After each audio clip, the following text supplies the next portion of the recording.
I used to live really close to here.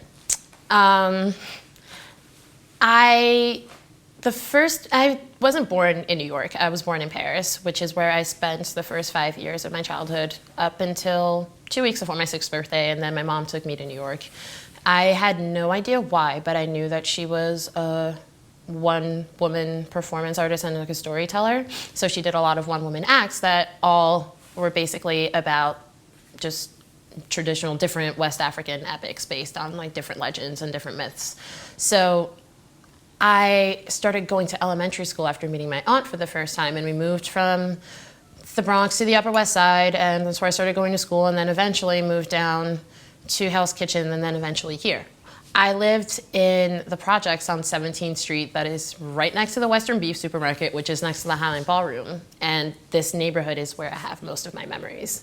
So being here right now is really weird because the Apple store wasn't there. It still used to be like this it used to be next to the bar that is now across the street from the Apple store, you know? It's just like, everything back there was just entirely different, and it wasn't as expensive, you know? Like I remember going to get pizza for $1, just at any place, really, just like a place around the corner. I would get Chinese takeout because I didn't have a babysitter. I raised myself. I started going to school alone when I was in 3rd grade.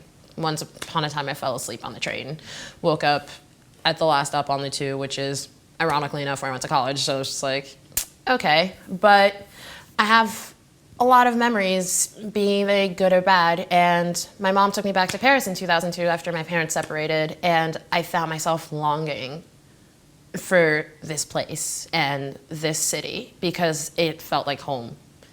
And even though I was living in the town I was born in and in that city, and I was surrounded by more family members than I ever possibly thought to remember in my life, I didn't feel like I was at home. And my mom did a lot of really shitty things to me and to my siblings and was just a shitty mom in general. So I left when I was 15 because I realized then it was either just like I was failing in school, like I wasn't happy. I would call my dad every day crying. This man was like 4,000 miles away, you know, and like sometimes I'd visit him every 2 years and then like use that as an excuse to go to Warped Tour, for example, and just go see like punk bands because 14-year-old me was just like really into it. But that was the year that I decided, I was like, I'm just gonna come back here. And I essentially almost failed out of school, but my mom uses the excuses like, oh, she's not gonna be ready, and just moved back here as a way to get away from her and just be free.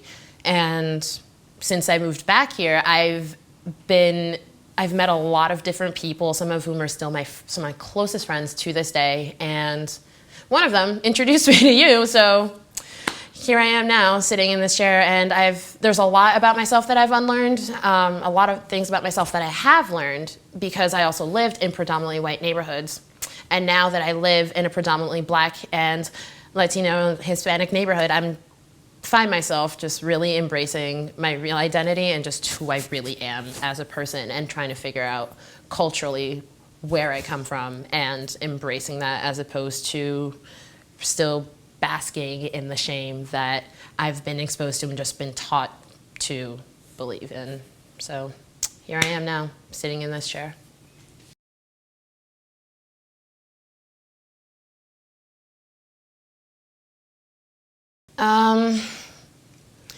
See, my mom also raised me in predominantly white neighborhoods on purpose.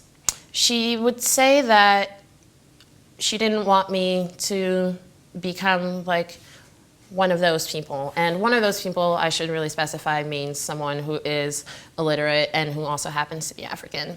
Paris is extremely segregated and kind of makes New York segregation look like a joke, in the sense that there is also so much internalized racism and just so much internalized prejudice that people of color don't even see it themselves. They grow up with that learned helplessness mentality, in the sense that they just kind of stick with everyone just stays together, you know, and they make fun of each other and try to bring each other down, even though they're on the same team.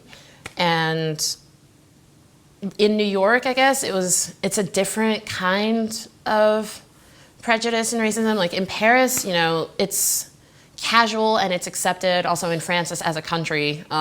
Just a lot of people also have like far right-wing politics, but on more than one occasion, you know, like I've been physically harassed also just like for my skin color. Like I was the only black kid in my grade for 5 years.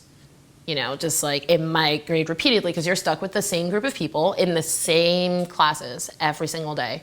All the subjects that you have up until you're in like 8th grade and then in 10th grade, but that's just for languages that you're learning.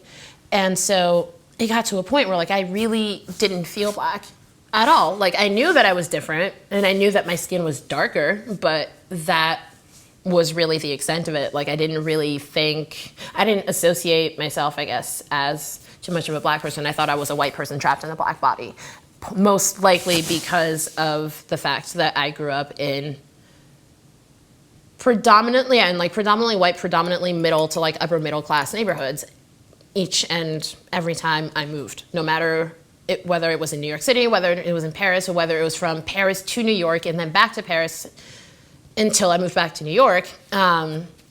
In 2007, and I remember my dad telling me, you know, he had a studio in Harlem, and he said to me, he's like, you know, we're moving from Harlem to the Bronx, and I remember asking him, you know, it's like, this is one of still like my biggest gripes to this day. It's like, where are all the white people going to be? Because that's what I was used to, you know, and my dad would talk about the dangers of also the neighborhood and how we had to be careful, and just because like, you know, there are a lot of people out there, you know, who like stand outside and then who also sell drugs, and like, you know, it's such a predominantly black neighborhood, so like, you got to be careful. And so we moved over, and I had this whole idea that just like I couldn't be around my neighborhood too late, and like, you know, it just had this internalized sense of fear. But the more I went out and the more I would also like interact with people in my neighborhood and just like, you know, my neighbors and everyone else, the more I realized actually that this was a kind of neighborhood that I wanted to be in, you know. So there's a sense of like, a lot of people think that being black automatically means that you are going to be like less of a person, or that like, you know, your skin color kind of dictates your intelligence, or like even the way that you speak, for example. Like I've had a lot of people say to me, it's like, oh wow, you speak very well for a black person. It's like, I used to accept that as a compliment, you know. It's just like, nowadays I'm just like, what does that mean, you know? Like there's still so much dismantling also of just like the linguistics, and they also come with just like English vernacular and just like a lot of slang that's also has been used in the past before, also by black people. And I've noticing this trend too of just like a lot of white folks starting to like pick up on just like black slang, and just like I had one of my friends tell me that when I used the word tight in a negative connotation, that it sounded really ghetto, but that was a thing that I picked up from my high school, which was also incredibly diverse, which was on a school like on the Upper East Side. And no less than a week later, she started using that word too. It was just like, and I didn't see it back then too. It was just like a thing. It was just kind of like, oh, now like you're actually using this. But now I'm thinking back, and it was just like, that was kind of a really terrible thing to say, you know? And like, I didn't really also fully embrace my blackness until like last year up until I shaved my head for the first time, because I was used to relaxing my hair. And my hair eventually got so damaged as a result of the chemicals that it started falling out.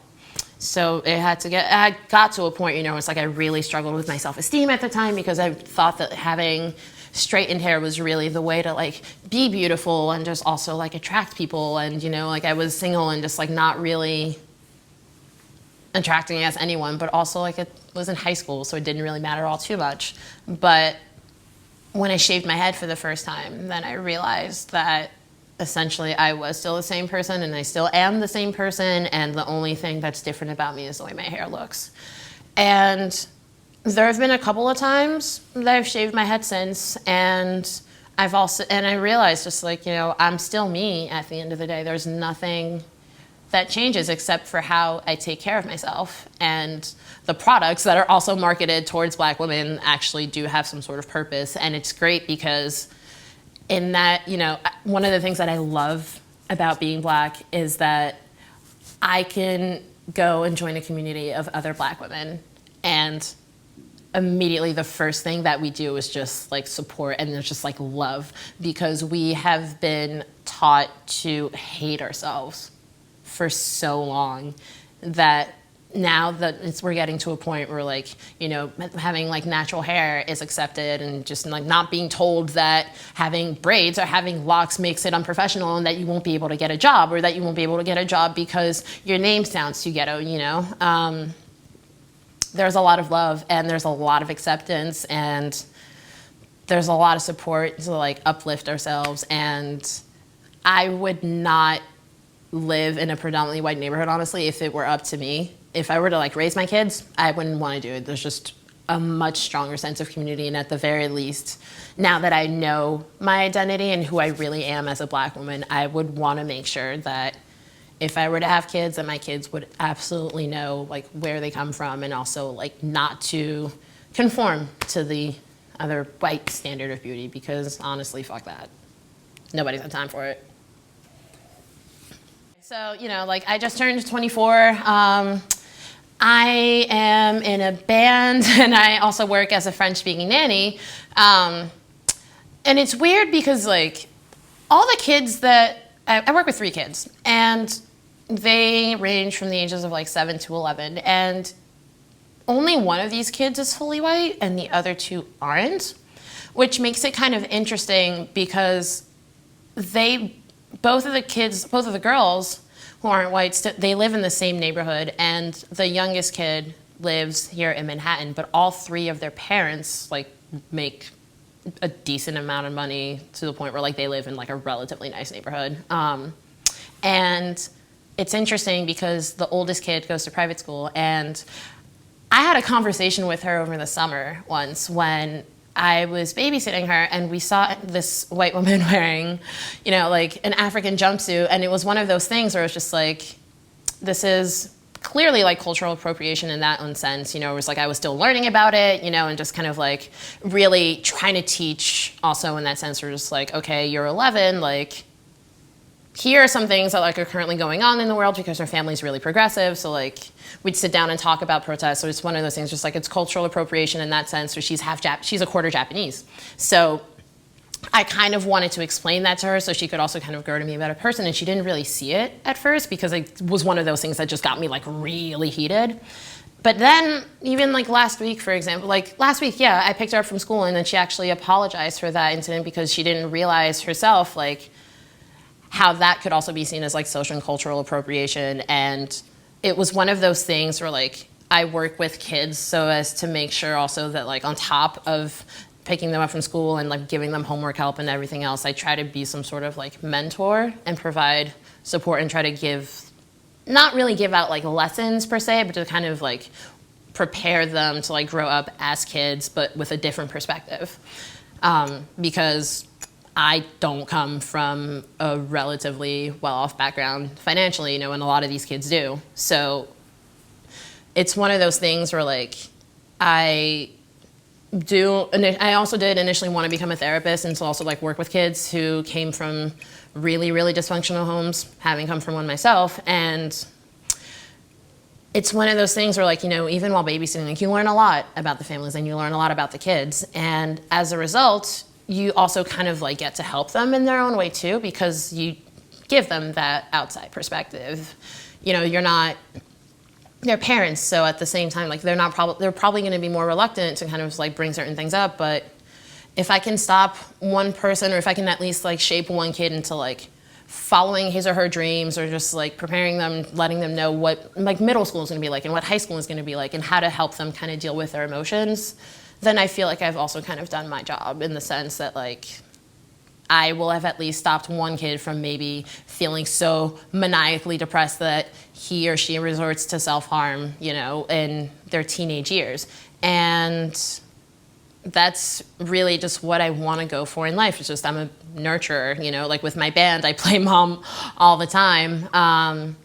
I care for kids, like I care for pets, you know, I just having like this very nurturing figure. And so like with these kids, it's one of those things where, you know, I don't feel like I have to, I just feel like I should try to prepare them for the world. But I like the perspective that I give them because in a sense, I also try to teach them about the realities of growing up in privileged neighborhoods and also growing up in privileged families. So whatever they can learn from that would really help. And it's been kind of working so far.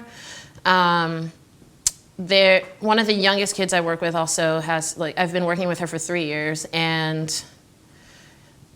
it's one of those things where, like, she also deals with a lot of, like, anxiety that I can recognize very early on. So working with her is always interesting because there are times when I can sense, like, if she's about to have a panic attack. And so I talk to her parents about it and just really try to be there and try to just give some sort of guidelines and just like, okay, you know, this is actually a thing that you're probably going to deal with in your teenage years also and in your adult life, because mental illness is very real. You know, I grew up without access to mental health care, and the fact that I'm still here, I'm 24, you know, just like sitting here in this chair says a lot more, because I didn't plan on being here 8 years ago. But if I can make it, and if I can help anybody, just anybody try to make it, then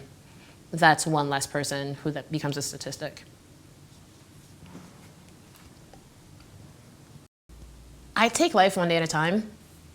Thinking about the future really, really stresses me out. And a lot of things can happen in 24 hours. A lot of things can change, and they can either be small changes or they can be life-changing.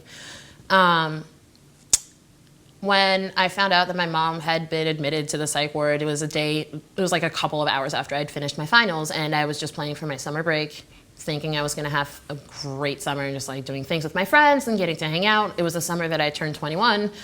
And lo and behold, I got a call from the hospital. It was just like, oh, your mom is here. She didn't want us to tell you, but just thought you should know that, like, you know, she's been checked in and she's like in here, and just making sure that, you know, you're aware of these things. And that changed my entire summer. I went into a 4-month spiral of depression, just knowing, because I had a sinking feeling as soon as I got that. I was just like, this is actually gonna suck. Nothing is gonna go the way it is. And so it took a while to really get out of that, and planning for the future kind of stresses me out in the sense where, like, if I have goals and I don't reach them, then I take that upon myself, and I am very hard on myself for it as a result. And watching other people live their lives and do similar things can also be stressful, but I feel like a lot of things can change, and I'd rather just go with the flow and then just see where life takes me, because that's the only way to really be as free as possible, is just to be as open as possible. You just have to kind of ride with the waves and not try to fight it, because if you try to fight it, you will be brought down, and there's some things you cannot fight at all, and you just kind of have to accept and work with and try and see what you can do with it and not what it can do to you.